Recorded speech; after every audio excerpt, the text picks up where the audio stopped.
the 2024 Ohio primary, and the Ohio Senate race is now looking toward November. Here are the results, and businessman Bernie Moreno took the win over State Senator Matt Dolan and Secretary of State Frank LaRose. Good evening, and thanks for joining us at 11. I'm Yolanda Harris. And I'm Andrew Kinsey. We have team coverage of the Senate race covering all three campaigns. Let's start right away with 10 TV's Kevin Landers, who is live tonight near Cleveland from the Bernie Moreno's watch party. Kevin.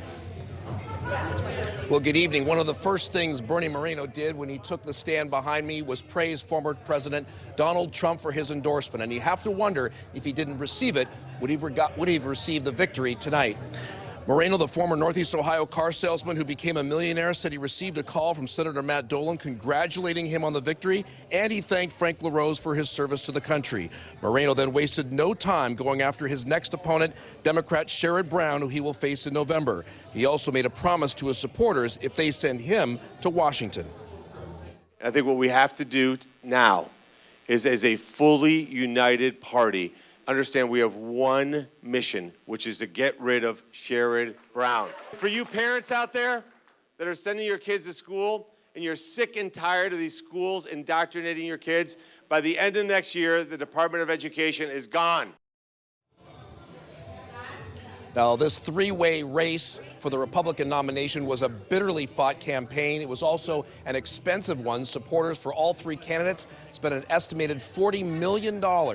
Reporting live from Westlake, Kevin Landers, 10 TV News. Now we send it over to Colin Dorsey, who's following the Matt Dolan campaign. Yeah, Kevin, thanks. Tonight certainly wasn't the night that State Senator Matt Dolan had hoped for. He conceded tonight around 9, calling it humbling. Now, early in the night, results had been neck and neck between him and Moreno, but Moreno pulled away, setting the scene for tonight. During the race, Dolan tried to sell himself on his traditional conservative values and his history in Ohio politics as a current state senator and former state representative. And while he had an endorsement from Governor Mike DeWine, former Representative Rob Portman, he says former President Trump's endorsement of Bernie Moreno was a key factor in how tonight ended. All throughout the race, I said any one of the three of us would be better than Sherrod Brown, and we'll continue with that. Now, Dolan says his plans now are to continue his job as the state senator for Northeast Ohio and finish out that term. Reporting live just outside of Cleveland, Colin Dorsey, 10 TV News. I'll hand it now to Angela Ann with more from the Frank LaRose campaign. It took LaRose about another hour or so to arrive to his watch party here in Grandview Heights. And as he walked through the crowd, about 50 people strong, they applauded him as he came through. LaRose says he will continue his message of being a conservative leader for Ohio.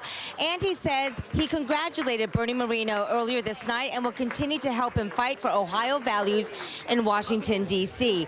Now, this was really a long shot for LaRose, who didn't have the backing of two key Republicans, former President Donald Trump and Governor Mike DeWine. But he had people here from the Buckeye Firearms Association to many others in this grassroots campaign, including his mailman from Upper Arlington. Again, there are very few things in this life that are so precious, so dear, that you would risk your life for them. Your faith and your family and this country. It's about the totality of the list. I believed it at 18 years old when I enlisted in the Army, and I believe it today. America's worth fighting for. It's worth sacrificing for, and that fight will continue. Now, it'll still be a long night for Frank LaRose. He still has his job of Secretary of State, so he will return to his state office tonight to make sure that the rest of the primary election results from around the state come in without any issues.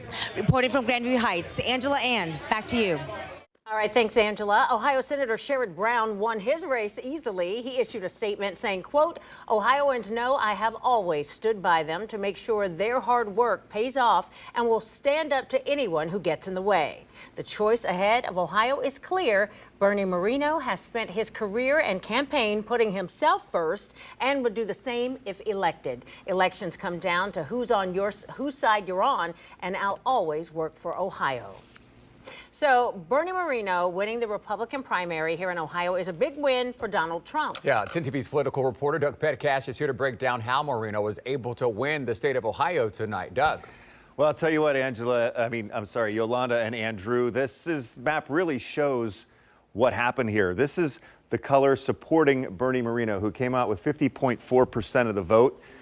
This race is all his. All 88 counties ended up going for Marino. Early on in the contest, the major metropolitan areas of Cleveland, Columbus, and Cincinnati were favoring towards Matt Dolan, and we can zoom in and show how those ended up being in our area. In Franklin County, right here, Marino ended up pulling away with 48.6% of the vote. Matt Dolan, 37.8%. In Delaware, very similar story right there, but it ended up, as I mentioned, being a clean sweep of all 88 counties for Bernie Moreno. And with talking to our analysts this evening, we're told that, of course, that endorsement by the former President Trump, really made a big difference in this race. Coming up in a few minutes, I'll be joined by analyst Chris Devine from the University of Dayton to talk about how this all played out and what the race between Marino and Sherrod Brown looks like heading into November.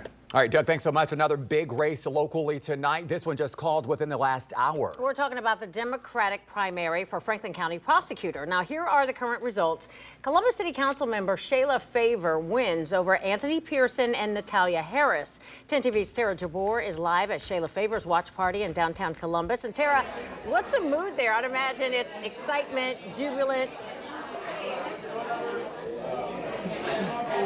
Yeah, definitely a lot of excitement here, Yolanda. Shayla Favor says that she is humbled and that she is grateful to officially be the Democratic nominee for Franklin County prosecutor. Now, if Favor wins this election in November, she would be the first woman and also the first African-American to ever be the Franklin County prosecutor. Right now, she's on Columbus City Council, and she used to be an assistant for the Columbus City Attorney. Now, Favor says that this was a hard-fought battle that she knocked on hundreds of doors. We spoke to Favor and her opponent, Rutan. Here's what they had to say.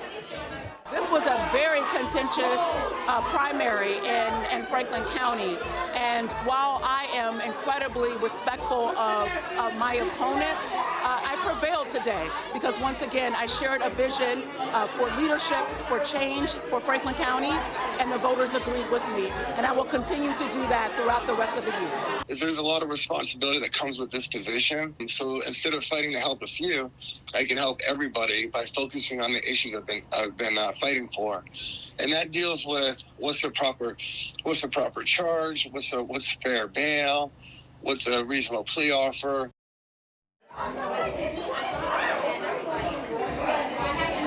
And Favor will be facing Republican John Rutan in the general election in November. Reporting live from downtown Columbus, Tara Jabor, 10 TV News. All right, thank you, Tara.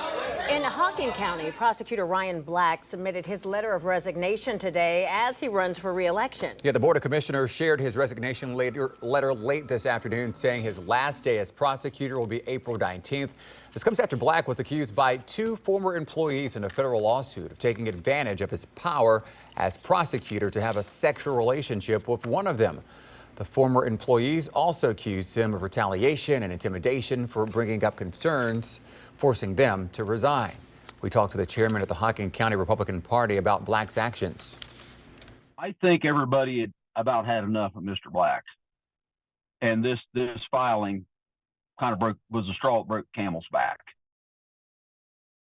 Now, Black lost his bid for re-election to Jennifer Graham. In the meantime, someone will be appointed to the prosecutor when Black's resignation becomes official in April. Well, the Hocking County Sheriff race has also been called. Incumbent Republican Lanny North beat Caleb Moritz. And over in Delaware County, the biggest race on the ballot is an issue, the Olentangy school levy. Yeah, this was the big one. Take a look at the vote total here, and you can see it is being voted down tonight. 10 TV's Carly Dion live in Lewis Center with more on what this decision means now for the district. Carly.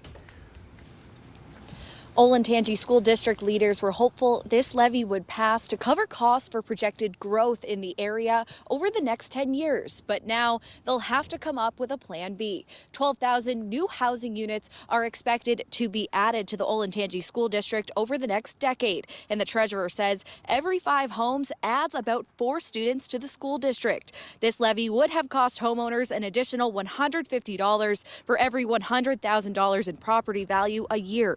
The district was planning to use the funding to build 5 new schools to accommodate the 5,000 additional students expected over the next 10 years. Superintendent Todd Meyer explains what this means for the district now that voters opposed the levy. We'll continue to increase class sizes across our district in all of our buildings. We may have to look at how we continue to accommodate the growth, because the growth will continue to come. And one strategy that we use when our buildings are over capacity, we add trailer classrooms outside of the school to accommodate that growth. So we'll definitely have to look at that moving forward.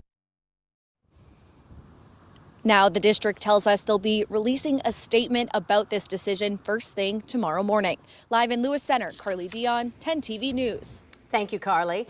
In Franklin County, Norwich Township's fire levy is on track to getting approved with more than 60% of the vote. The levy will cost taxpayers $172 per $100,000 value of their home. That money will be used to increase staffing levels, add a 4th ambulance and a 2nd ladder truck, also to build a 4th fire station. The last time Norwich Township passed a levy was in 2013.